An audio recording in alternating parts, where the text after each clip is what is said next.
بسم اللہ الرحمن الرحیم۔ السلام علیکم دوستو، آج کے دور میں انٹرٹینمنٹ ایک انڈسٹری کی شکل اختیار کر گئی ہے۔ کئی فلموں اور ڈراموں کی آمدنی غریب ملکوں کے پورے بجٹ سے بھی زیادہ ہے۔ اس کی تاریخ صدیوں پرانی ہے۔ ماضی میں کہانیاں بہت مشہور تھیں اور ان کو وہی مقام حاصل تھا جو آج کے دور میں فلموں اور ڈراموں کو ہے، بلکہ بہت ساری فلمیں اور ڈرامے ماضی کی کہانیوں پر ہی فلمائے گئے ہیں۔ پرانے وقتوں میں بہت ساری کہانیاں افسانوی ہوا کرتی تھیں، جن میں کئی کرشماتی چیزیں بہت مشہور ہوئیں اور ان میں سب سے زیادہ مشہور پارس کا پتھر تھی۔ آئیں آپ کو پارس کے پتھر کی کہانی سناتے ہیں۔ پارس کا پتھر ماضی میں فینٹیسی کہانیوں کی زینت بنا، لیکن آج کے دور میں یہ واقعی دریافت ہو چکا ہے۔ آپ بھی اس کو حاصل کر سکتے ہیں۔ آگے چل کے آپ کو بتاتے ہیں کہ یہ آپ کو کہاں ملے گا۔ دریائے سندھ کے کنارے ایک خوبصورت گاؤں آباد تھا، جس کے لوگ بڑے ملنسار اور اچھے تھے۔ لیکن ہر معاشرے میں اچھوں کے ساتھ برے لوگ بھی ہوتے ہیں۔ چوہدری کمال بھی انہی لوگوں میں سے ایک تھا۔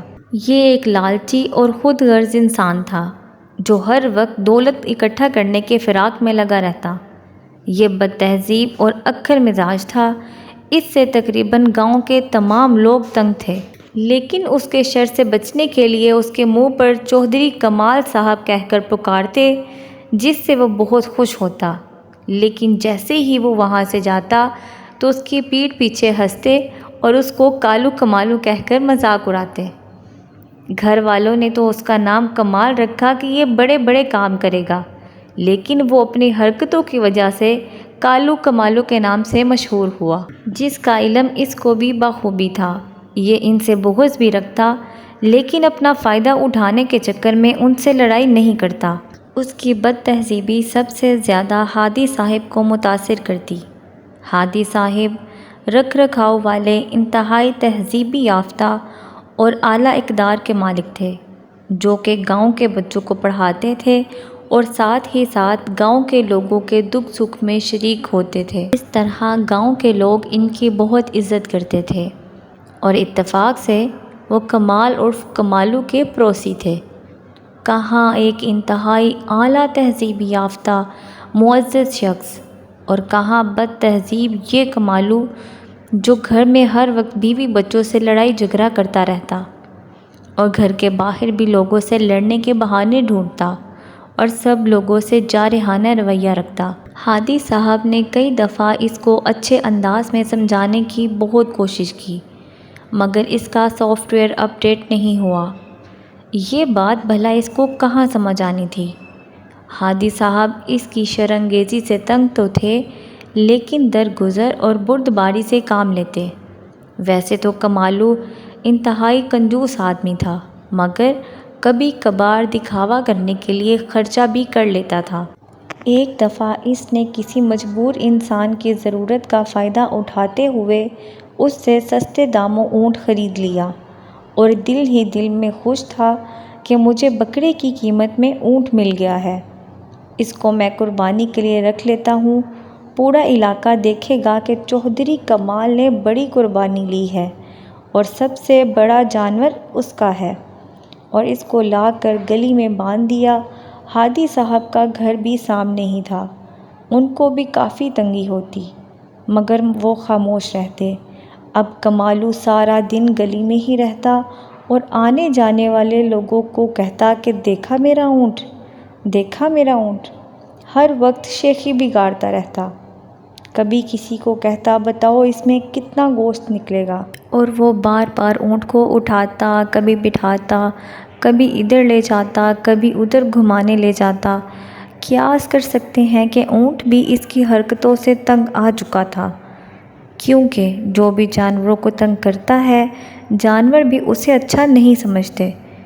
ایک دن حسب روایت اونٹ کو بار بار اٹھا اور بٹھا رہا تھا کہ اونٹ کو اچانک غصہ آیا اور اس نے زور سے لات ماری، جس سے کمال چوہدری دور جا گرے اور زور زور سے چلانے لگے، ہائے میں مر گیا، اونٹ نے مار دیا، مجھے بہت تکلیف ہو رہی ہے، گاؤں والوں مجھے اٹھاؤ۔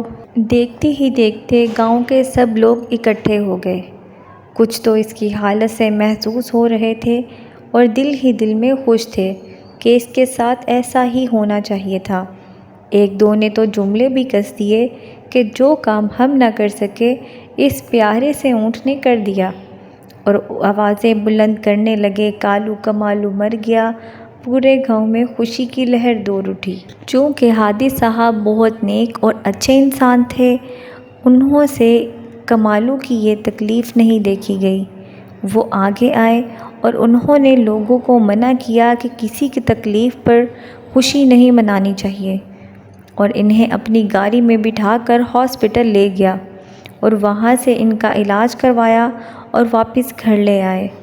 کمال چودھری تکلیف کی وجہ سے ہادی صاحب کے احسان مند نظر آئے اور کہنے لگا، آپ میرے محسن ہیں، آپ نے مجھے مشکل وقت میں مدد کی ہے، آپ بہت اچھے انسان ہیں، معاشرے کو آپ جیسے انسان کی قدر کرنی چاہیے۔ ہادی صاحب نے بھی سکون کا سانس لیا کہ اب یہ مجھے تنگ نہیں کرے گا اور میں بھی سکون سے رہ پاؤں گا۔ خیر کچھ دن تو بڑے آرام سے گزرے، مگر یہ کب تک چل سکتا تھا؟ کمال کی صحت کے ساتھ ساتھ اس کی بری حرکتیں بھی واپس آ گئیں اور وہ پھر سے کالو کمالو بن گیا، بلکہ اس کے چڑچڑے پن اور بد تہذیبی میں مزید اضافہ ہو گیا۔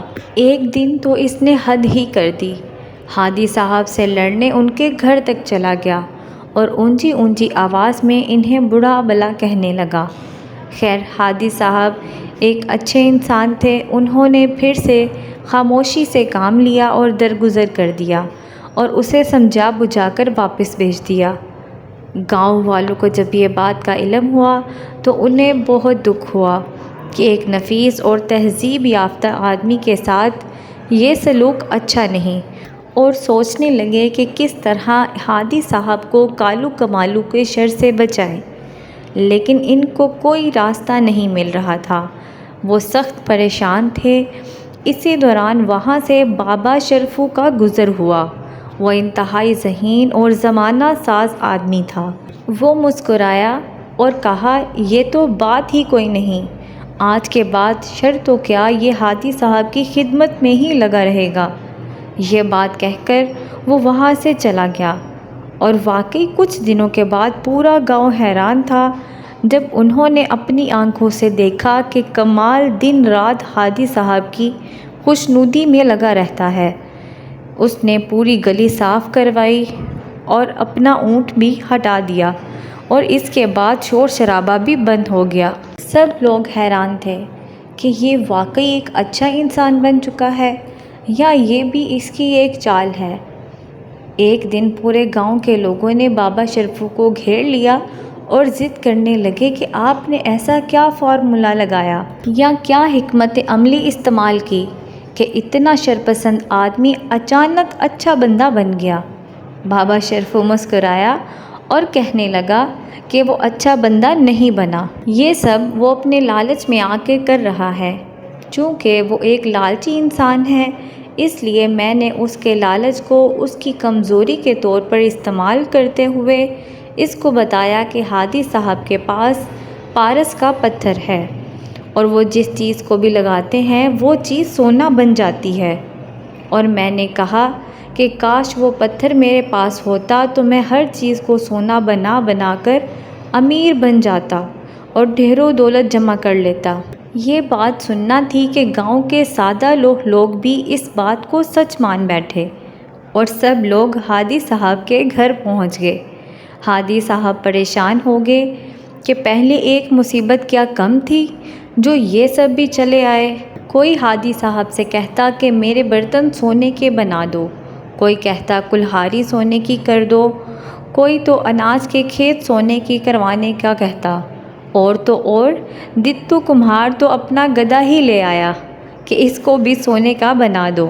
ہادی صاحب نے سب کو اکٹھا کیا اور کہا، اے بھلے لوگو، پارس نام کا کوئی پتھر نہیں ہوتا، لیکن پارس ہر انسان کے اندر موجود ہے۔